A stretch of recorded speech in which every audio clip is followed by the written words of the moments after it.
When word spread in the Hungarian paddock of Sebastian Vettel's intention to retire at the end of the season, many people were moved to praise the 35-year-old German quadruple world champion. But alas, it appears that his outstanding F1 career will come to an end after the season's finale in Abu Dhabi. So, in honor of the German's legendary career, here are his top 10 performances of all time. Number 10. 2013 Abu Dhabi Grand Prix. Vettel, driving a Red Bull RB9, was beaten to pole by teammate Mark Webber, but the German grabbed the lead at the start and built a big advantage while the other Red Bull battled to find a way by Nico Rosberg's Mercedes. Vettel's ability to lap quickly while protecting the fragile Pirellis was particularly impressive. "He just stepped up another notch recently," said Red Bull boss Christian Horner. "His feel for the tires while going so quickly is remarkable. And due to his tire management, he was able to stay out longer than most of his rivals. Even as all the other two-stoppers came in and changed, he was going way faster on his very old softs than anyone could conjure from their fresh mediums," said by Autosport. "He was just in a perfect place, in a zone rare even for him." When he did come into the pits, he was able to rejoin the lead. Webber overtook Rosberg for second place, demonstrating the RB9's brilliant pace, but he still finished more than half a minute behind his teammate. "Seb was just on a different planet to the rest of us today," he admitted. Number 9. 2011 Indian Grand Prix.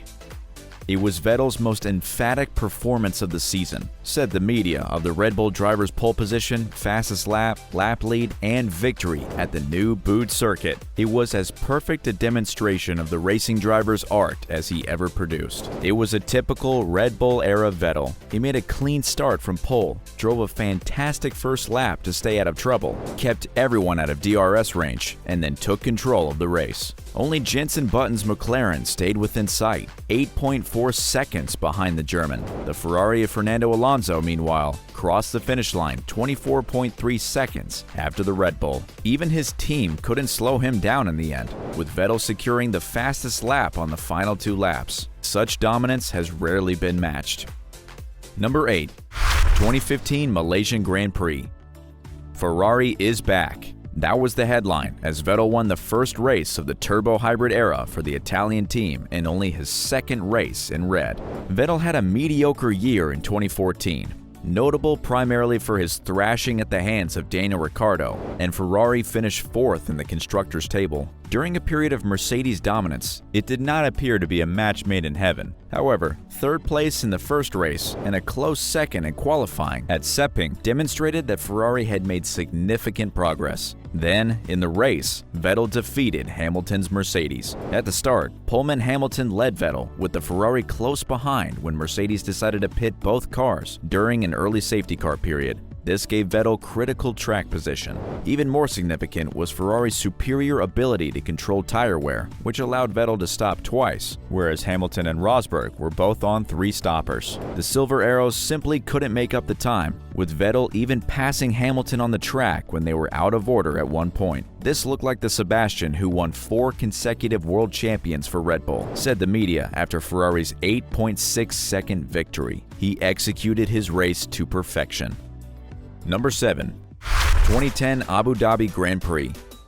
With 2 races and 50 points remaining in the 2010 season, Vettel was only 4th in the driver standings, 25 points behind Alonso. Vettel's victory in Brazil moved him up to 3rd, but he was still 15 behind Alonso and 7 points behind Red Bull teammate Webber. Vettel edged Hamilton to pole in the Abu Dhabi finale by 31 thousandths of a second and held off the McLaren into the first corner. Hamilton kept Vettel under pressure, but when they emerged on opposite sides of traffic after their only stops, Red Bull sealed the deal. Vettel slowed his engine and won by 10.2 seconds in a race that couldn't have been easier from that point on.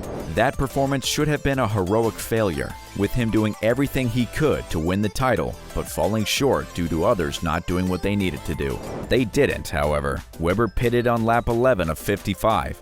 And Ferrari reacted by bringing in Alonso 4 laps later to cover him. expecting the frontrunners to follow suit due to tire degradation. However, once the graining phase was completed, the leaders were able to pick up the pace and stay out. This put Alonso behind Vitaly Pedrov's Renault, which had stopped during an early safety car period, and put him at risk of being jumped by later stoppers. Alonso was unable to pass Petrov for the remainder of the race, resulting in the Ferrari finishing 7th, with Webber trailing close behind him. As a result, Vettel won his first world title by 4 points over Alonso and 14 points over Webber. Number 6. 2018 British Grand Prix. During their title challenges against Hamilton and Mercedes in 2017 and 2018, Vettel and Ferrari won a total 10 races, but few were as unexpected as this one. And in order to win, Vettel had to make a late pass. The Silverstone fast sweeps had previously played to Mercedes' strengths. Ferrari had been thrashed the year before, but an upgrade made the SF71H competitive, and it took Hamilton a special lap and denied Vettel pole by 44 thousandths of a second. Nevertheless, Vettel got off to a good start to take the lead into Abbey, staying ahead of the trouble that erupted at the village right-hander when Kimi Räikkönen spun Hamilton around. While Hamilton began his recovery drive, Vettel extended his lead over Mercedes' Valtteri Bottas. Tire wear and thermal degradation were issues, and Vettel had to strike a balance between protecting the rubber and maintaining a lead over Bottas. Marcus Ericsson crashed his Sauber during the race, resulting in a 4-course yellow. Vettel entered the pits, while both Mercedes stayed out, giving Bottas the tack position. Carlos Sainz and Roman Grosjean collided shortly after the restart, reducing Vettel's chances of regaining the lead,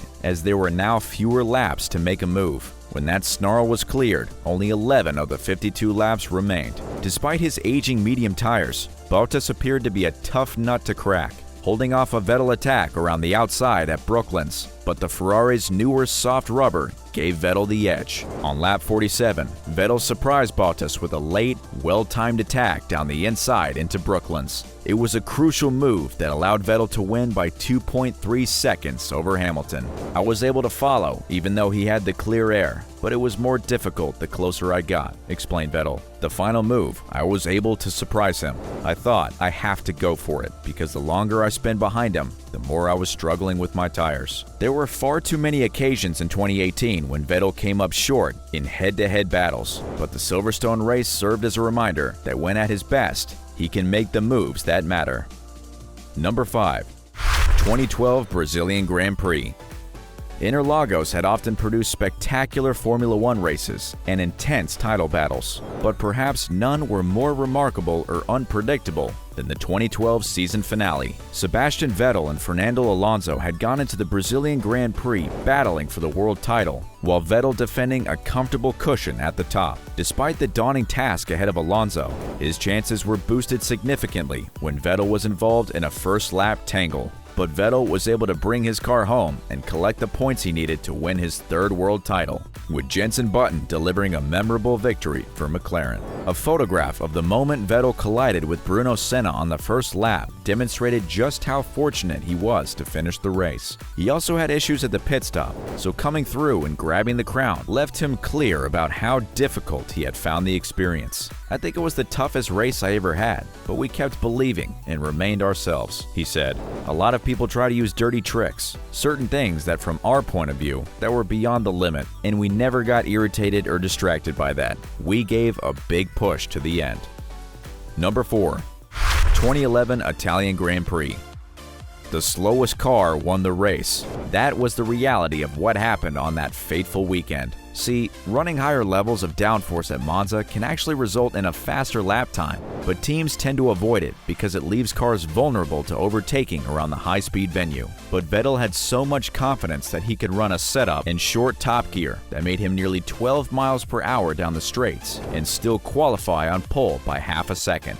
That meant he was higher in the rev range without DRS, and Vettel won the race after a brilliant pass on Alonso's combative Ferrari. Alonso had jumped Vettel just before the safety car was called for a first corner collision. At the restart, Hamilton's McLaren was crucially jumped by Michael Schumacher's Mercedes, while Vettel got a run on Alonso exiting the first chicane a lap later. Alonso left just enough room on the outside of the Curva Grande, with Vettel taking a pinch of grass to get by. And with the McLarens of Hamilton and Button, potentially the only cars capable of challenging Vettel, stuck behind Schumacher, Vettel pulled away. He went unchallenged for the remainder of the 53-lap race, finishing 9.6 seconds ahead of Button, who had finally moved into second place on lap 38. Number 3. 2013 Indian Grand Prix.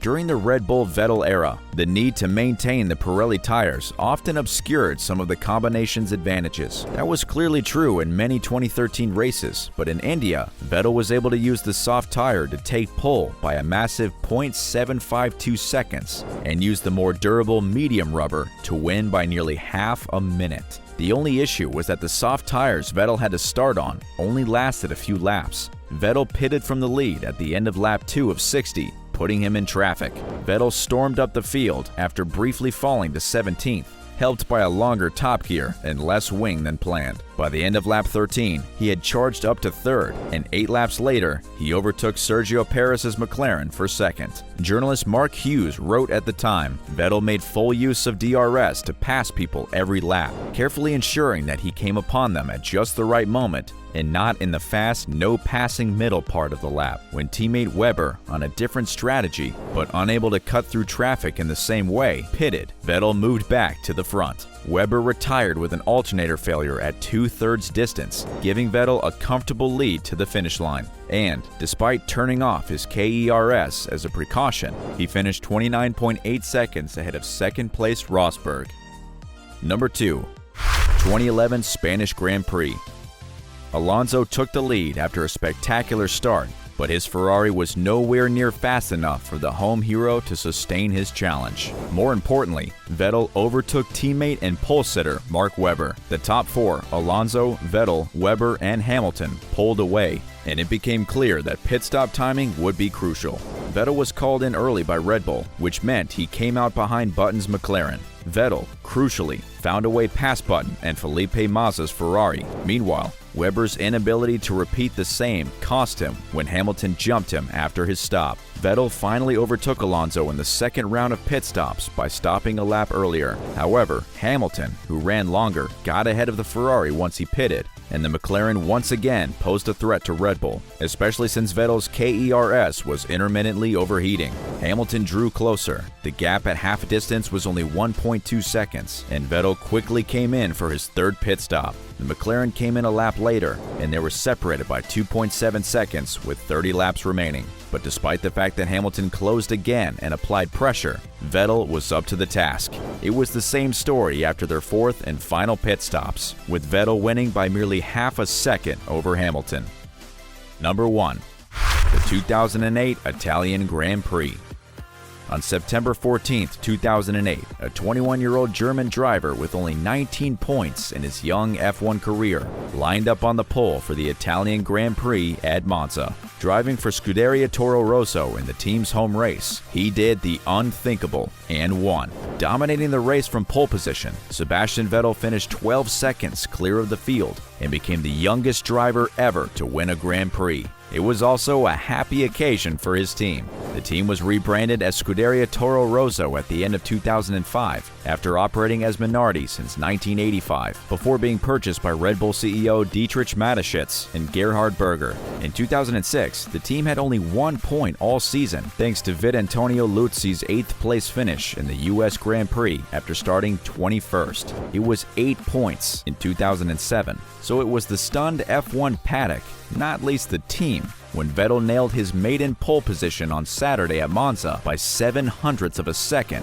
in treacherous rain, and then took the checkered flag well ahead of McLaren's Heikki Kovalainen in Sunday's wet, then dry race. "It's the best day of my life," says Vettel. "These emotions I will never forget. It's so much better than you might imagine it is. I must say a big, big thank you to all the guys working in the team. We never thought about this at the beginning of the season when we had a poor start. During the whole race, we had no problems. The car was working fine, and I had a good strategy." Before joining Red Bull Racing, Vettel helped the team score 39 points in 2008. And the rest, as they say, is history. Thanks for watching. Remember to like and subscribe so you never miss any future videos. See you next time.